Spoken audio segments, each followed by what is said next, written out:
السلام عليكم.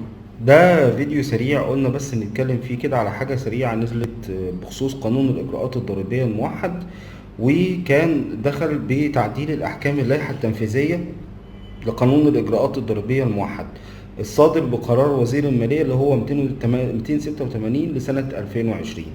التعديل اللي تم إن هو تم وضع شهادة بالمسجل بالتحصيل الإلكتروني، الشهادة دي بتضاف في نص الشهادة دي، ضاف في نص الفقرة رقم 34 من المادة 34 من اللائحة التنفيذية لقانون الإجراءات الضريبية الموحد، وقال نصا: وتصدر المصلحة شهادة تفيد التزام الممولين أو المسجلين الملتزمين بإصدار فواتير أو إيصالات إلكترونية حسب الأحوال على النموذج رقم 3 المرفق. وده هيبقى في القرار اللي احنا هنرفقه لحضراتكم أسفل الفيديو، سواء في أول التعليق أو في الوصف بتاع الفيديو لحضراتكم، عشان اللي حابب يحمل القرار دوت. والقرار ده في شكل الشهادة اللي هتبقى للمسجل، سواء فاتورة إلكترونية أو إيصال إلكتروني، ويلتزم باستخراج الشهادة ديت عشان يكون مقدمها زيها زي الشهادة الخاصة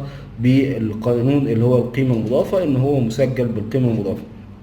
والشهادة دي عبارة عن ان هو سواء باصدار فواتير او ايصالات ضريبية الكترونية، والشهادة دي فيها الشهادة دي ان هو بتشهد مصلحة الضرائب ان الشركة ديت في العنوان اللي هو موجود سواء بقى في السجل التجاري او في البطاقة الضريبية، وموجود فيها كمان رقم التسجيل الضريبي، انه ملزم باصدار الفواتير او الايصالات الالكترونية بتاريخ، وذلك اعتبارا من تاريخ الآتي.